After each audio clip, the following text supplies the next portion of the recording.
Vladimir Putin pulled out of a planned visit to Paris next week. Now, he was coming to inaugurate a new Russian Orthodox church and cultural center near the Eiffel Tower. But French President François Hollande had also insisted Putin sit down with him about Syria. Well, our chief foreign editor, Rob Parsons, joins me now for more on this story. Rob, did François Hollande basically push President Putin into a corner? It rather looks like that. The problem for François Hollande was that Putin was coming just a week after Russia had vetoed a French proposal at the United Nations Security Council on a ban of military flights over Aleppo and a ceasefire and getting humanitarian aid into the city.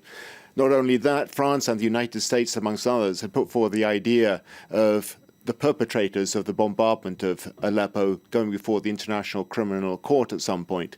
Clearly, in that context, the idea of President Putin arriving in Paris for an extended visit, which would include not just talking about politics around the world, international affairs, but cultural and spiritual values, at the church that's being opened in Paris was really not on. So essentially, François Hollande found a way of putting President Putin on the spot, saying that if he came to Paris, the only thing that they would be talking about together would be Syria. That was unacceptable to President Putin. He made it clear that it was unacceptable and said he would come at another time.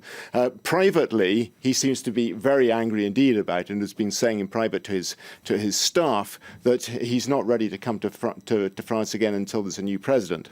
Now, the British Foreign Minister, Boris Johnson, has also been quite vocal about President Putin and Russia's role in Syria.